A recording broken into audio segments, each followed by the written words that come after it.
Welcome to the Good, the Bad, and the Obscure podcast. I will be your host, Daniel Obscure, and welcome to the episode.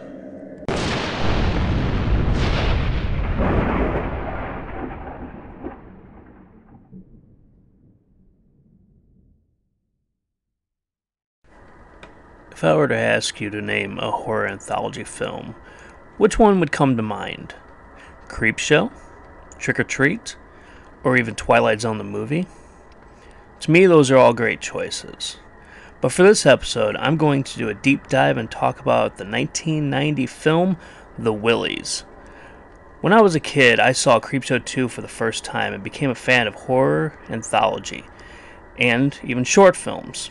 Now, I'm not going to say that films like Creepshow 2 and The Willies are top-tier horror, but I will say they were simply fun horror with memorable monsters. The Willies isn't like your typical anthology with 3 or 4 tales. Instead, it starts with 3 very short stories, and that remind me more of like an urban legend, and then go into 2 longer stories that have a kind of a wraparound story with 3 boys who are camping. This film actually opens up with 3 boys camping outside in their yard as they decide to tell scary stories. One of the boys is played by the great Sean Astin, and they do a nod towards his previous film, The Goonies. No, wait a minute. This isn't that dumb story about the time you and your friends found that pirate ship in an old cave? No, it's better than that. The first short story that they end up opening up with is Tennessee Fricassee, which is about an overweight woman who buys some chicken, and one of the pieces turns out to be a fried rat.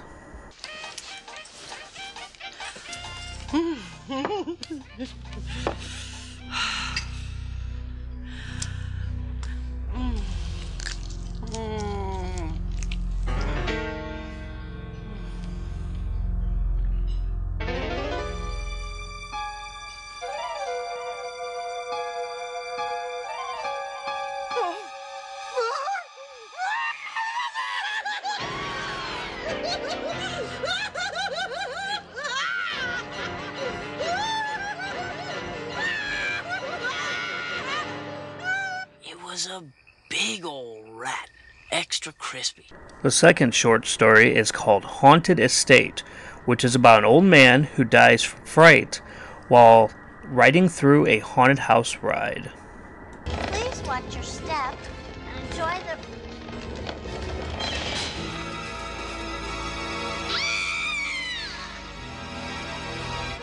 And for the third one, it's called Poodle Souffle. This is actually one of the more gross ones, but it's about a woman who goes to dry her poodle in a microwave and then ends up blowing up into like a gory mess. It's pretty gross.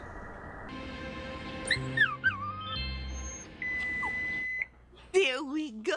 You're all done.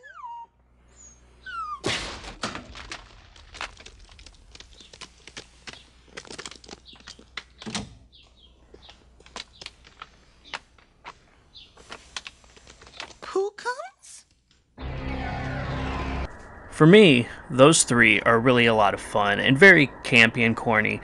But really, this whole movie is kind of like that, but those are really a lot of fun, especially since they're like urban legends. But they do kind of get you set up for the next 2 tales in this anthology. And the first one of the 2 longer ones it's called Bad Apples. It follows a young boy named Danny who is struggling at school as he deals with a very stern and mean teacher, as well as some bullies. He ends up befriending a custodian who empathizes with him. And at one point, the boy goes to the bathroom and ends up running into a monster, and it scares the piss out of him, quite literally.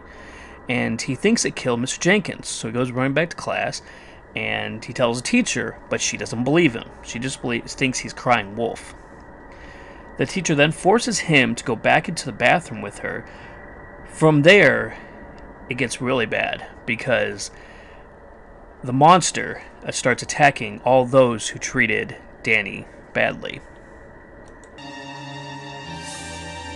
Is that your monster?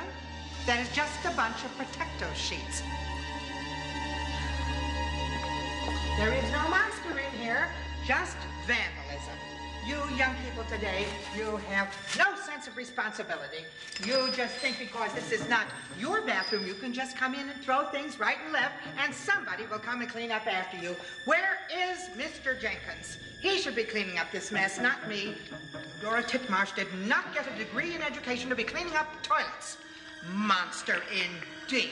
You probably made this mess yourself. Young man, when I am speaking to you, I want you to look at me. What are you staring at?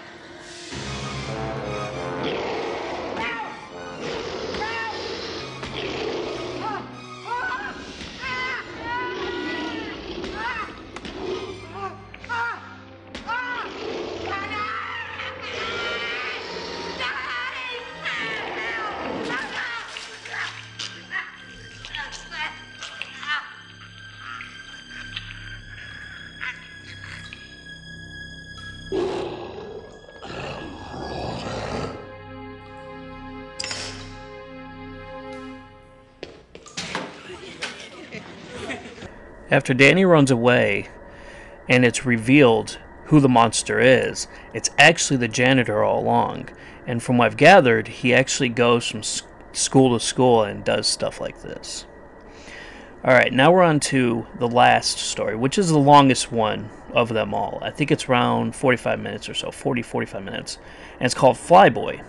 And it stars Michael Bauer, who played Donkey Lips in the classic Nickelodeon show Salute Your Shorts.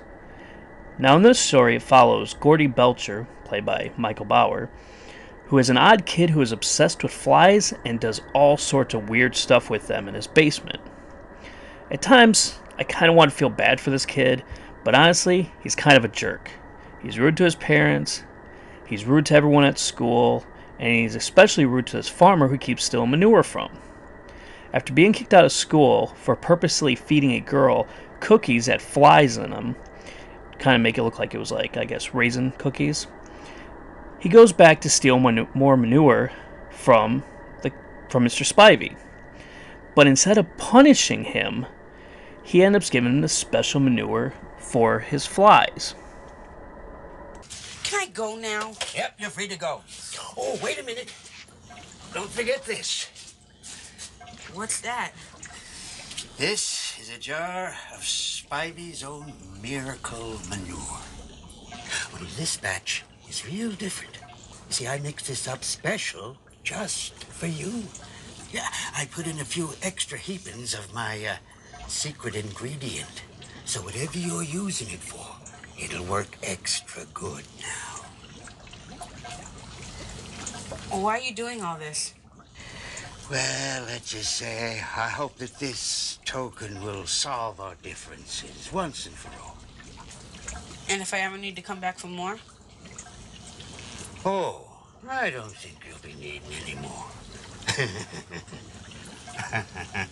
Yeah, well, whatever. I gotta go.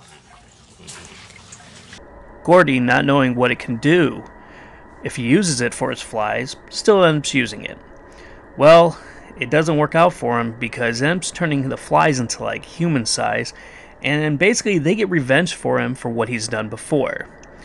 And like what he's done before with pulling the fly's wings off, well, they decide to rip his arms off. And it honestly was one thing that freaked me out as a kid, that scene. And it also gave me nightmares. It never went away. Like, I always remember that one. Anyway, this film ends up with the boys in the tent, and I won't give away what happens, but I didn't see it coming. Overall, this is a pretty cheesy film, but in a more fun way. It has some pretty good special effects for how low the budget was. You could easily show this to a kid, maybe 10 years or older, and they'd be able to handle for what this film has to offer. Granted, some kids nowadays have probably seen even worse. It very much doesn't take itself seriously, and that's the way you should go into seeing it if you decide to see it for the first time. Sadly, it's only been released on DVD and is now out of print. Luckily, it's not too expensive to buy, so you can easily get a hold of one. I hope you guys enjoyed this review and come back for more reviews of other horror films and other horror content. Our ghouls are aware of your presence and have decided to meet you personally.